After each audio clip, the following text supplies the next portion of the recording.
في الفيديو ده انت هتعرف ازاي تعمل جدول التمرين بتاعك في الجيم بنفسك ومن غير ما ادخلك في تفاصيل او اي كلام مكلكع، وهتفهم ازاي تعمله بشكل علمي وازاي يكون مناسب لجسمك انت. فخليك معايا لاخر الفيديو حتى لو طويل شويه، لانه فعلا كلام مفيد وان شاء الله هتستفيد منه. بس لو انت لسه جديد في القناه اعمل سبسكرايب ويلا بينا عشان ما نضيعش وقت.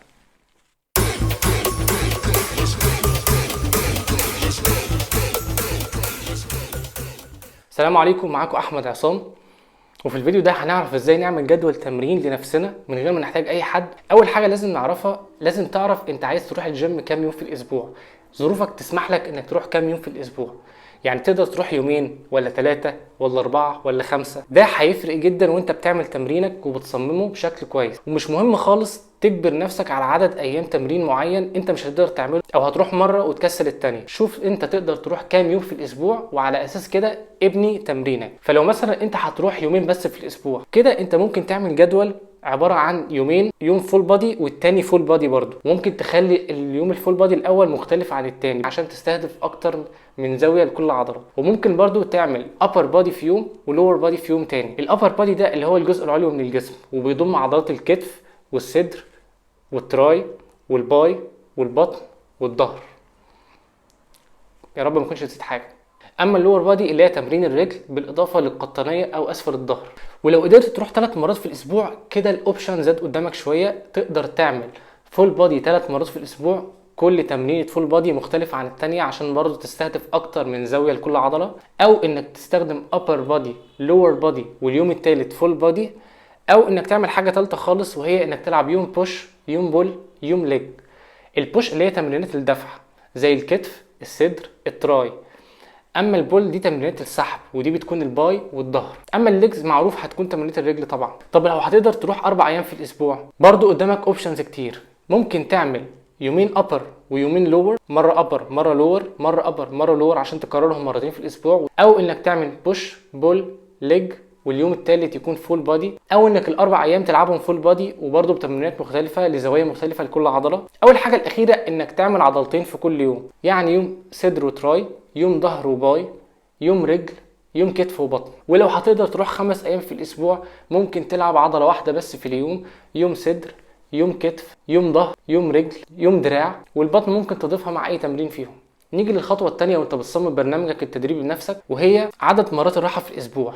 ايام الراحه مهمه جدا جدا بالظبط زي ايام التمرين، لان في ايام الراحه العضله بتاخد الاستشفاء الكامل بتاعها. في ايام الراحه دي هي اللي بتتطور وبتتحسن فيها، ودي اللي بتخليك تقدر تروح التمرين بتاع الايام اللي بعدها وانت في كامل طاقتك وبتعمل اعلى كفاءه في التمرين. فما ينفعش تقلل ايام راحتك قوي او انك تعديها. على الاقل لازم يكون في يوم او 2 راحه في الاسبوع. اما الخطوه الثالثه وانت بتصمم البرنامج التدريبي بتاعك، وهي ترتيب ايام التمرين والراحه في خلال الاسبوع. يعني انت لازم تبقى عارف اليوم ده هتعمل فيه تمرينه ايه، واليوم اللي بعده هتلعب تمرينه ايه، وامتى هتحط ايام الراحه. تعال مثلا نشوف مثال لجدول تمرين 4 ايام في الاسبوع. وفي الجدول ده هقول لك انا ليه رتبته كده عشان تفهم الطريقه اللي بترتب بيها ايام التمرين بتاعتك. يعني مثلا يوم السبت صدر وتراي، يوم الاحد ظهر وباي، يوم الاثنين راحه، يوم الثلاث رجلين، يوم الاربع كتف وبطن، يوم الخميس راحه، ويوم الجمعه راحه. هنيجي نبص على يوم السبت هنلاقي يوم معاه صدر وتراي. طب ليه خلينا الصدر وتراي مع بعض؟ لان عضله التراي عضله مساعده للصدر. انت لما بتلعب صدر انت بتشغل معاها التراي بشكل غير مباشر، فبالمره تخلي معاها تمرين التراي عشان تبقى شغلته كله مع بعضه مره واحده وخلصت منه. نيجي للي بعدها يوم الحد معاه ظهر وباي، وبرده بنفس المنطق وبنفس اللوجيك. الباي عضله مساعده للظهر، فبالمره بتخلي الظهر والباي في يوم واحد. طب انا ليه مثلا ما خليتش الكتف بدل الظهر والباي بعد الصدر والتراي؟ يعني ليه ما خليتش مثلا الكتف يوم الاحد؟ لان الكتف زي التراي بالظبط مع الصدر، الكتف عضله مساعده للصدر، فما ينفعش بعد ما لعبت صدر وتراي يوم السبت ارجع تاني يوم الاحد على طول العب كتف. انا كده بعمل ارهاق وانهاك لعضله الكتف بشكل مبالغ فيه. لازم اديها وقت على ما تعمل استشفاء وترتاح، بعد كده اقدر امرنها. بعد كده خدت يوم الاثنين راحه عشان ادي فرصه للعضلات اللي انا مرنتها انها تعمل استشفاء. وبعد كده تمرين الكتف او الرجل مش هيفرق مين فيهم الاول، لان انت كده ولا كده في يوم راحه خدته. فلو بدات حتى بالكتف مفيش مشكله. بس الرجل ماشي بنبداها الاول عشان ندي فرصه اكتر للكتف انها تعمل استشفاء، خصوصا لو كان يوم الصدر والتراي كان تمرين تقيل شويه. بعد كده يوم الخميس والجمعه بيكونوا يومين راحه، فتقدر تخش على تمرينه الصدر والتراي مره تانية الاسبوع اللي بعده من غير ما تكون قلقان ان الكتف لسه متاثر بالتمرين بتاع يوم الاربعاء. وبالمنطق ده والاسلوب ده تقدر ترتب تمرينك ايا كان عدد ايام اللي انت هتتمرن فيها، سواء 4 ايام او 5 ايام او 3 ايام او حتى يومين. انت بنفس المنطق ده بتشوف العضلات اللي بتشتغل مع بعض ايه وتحاول تبعدها عن بعض وتاخد وقت كفايه في الاستشفاء. نيجي للخطوه اللي بعد كده وهي خطوه مهمه جدا برضو، هي ازاي ترتب التمرينه في التمرين نفسه.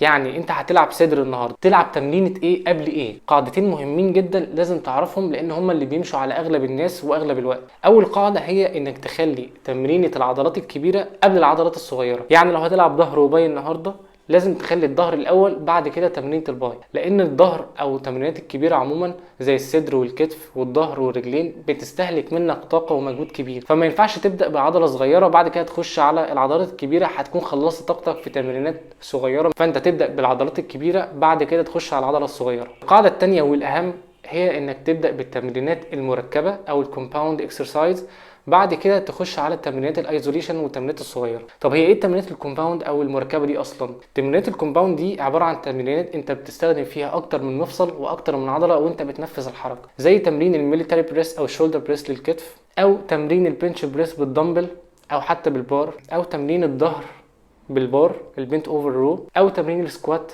للرجلين. كل دي تمرينات كومباوند بتحتاج منك مجهود كبير جدا عشان تعمل التمرين، فطبعا يفضل انك تبداها وانت في كامل طاقتك وقوتك، بعد كده تخش على تمرينات الايزوليشن تفنش بيها تمرينك. واخر خطوه معانا واهم خطوه وهي عدد المجموعات والتكرارات والاوزان اللي تشيلها وانت بتصمم برنامجك التدريب. بس لازم الاول تجاوب على سؤال وتعرف انت عايز ايه من التمرين بتاعك، هدفك ايه من التمرين؟ انت عايز تبني عضلات، ولا عايز تخس، ولا عايز تزود قدره التحمل لعضلاتك، ولا عايز تزود قوه عضلاتك والباور بتاعك؟ لان كل هدف من دول له اسلوب تمرين مختلف عن التاني. فلو انت مثلا عايز تبني عضلات وتكبر عضلاتك شويه، فدلوقتي انت محتاج انك تشيل اوزان تقيله تخليك تعمل عدد تكرارات ما بين 8 تكرارات ل 12 تكرار، ومن 3 مجموعات ل5 مجموعات، بس بشرط ان يكون الوزن التقيل ده يكون وزن انت قادر تتحكم فيه وانت شايله، وتعمل بيه من 8 تكرارات ل 12 تكرار. فبلاش تشيل وزن تقيل قوي عليك يخليك مش قادر تعمل الحركه صح، لان ده مش هيديك الهدف اللي انت عايزه. ولو كان هدفك انك تزود قدره التحمل لعضلاتك، فانت كده هتحتاج تشيل وزن اقل شويه تعمل بيه ما بين 12 تكرار ل 15 تكرار،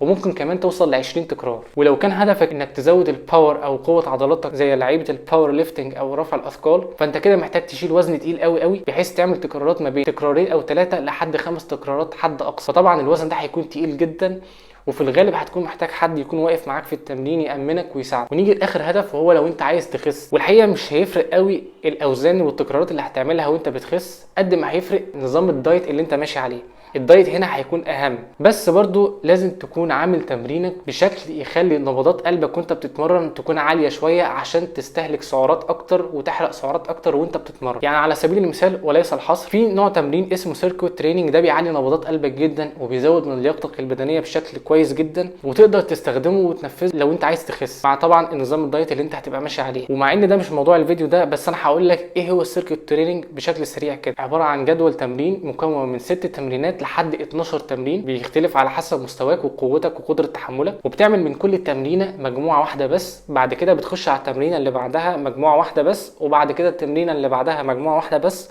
وهكذا لحد ما تخلص التمرينات كلها. طبعا ده من غير راحه. بعد كده بتخلص التمرينات بتاعتك، بتريح شويه وتبدا تعيد التاني الدوره من الاول، مجموعه مجموعه مجموعه وتريح. بعد كده بتبدا الدوره تاني من الاول في 3 أو 4 أو 5 مجموعات حسب قوتك وقدرتك على تحمل التمرين ده. اخر حاجه لازم تعرفها وانت بتعمل برنامجك التدريبي، حاول تخلي تمرينك ما يعديش ال 45 دقيقه، لان اكتر من كده هتخش في مرحله الهدم العضلي وانت اكيد مش محتاج ده. ف 45 دقيقه كافيه جدا عشان تستفيد من التمرين بتاعك. لو عايز تزود عن 45 دقيقه ده هيكون في حاله واحده بس، لو انت عايز تعمل تمرين كارديو بعد الحديد، ساعتها هتخلص 45 دقيقه تمرين حديد، بعد كده تبدا تمرين كارديو من اول 15 دقيقه لحد 45 دقيقه اضافيه بعد تمرين الحديد، وبس كده. لو عجبك الفيديو يا ريت تعمل شير ولايك وسبسكرايب. استنى الفيديو الجاي ان شاء الله. كان معاكم احمد عصام، سلام.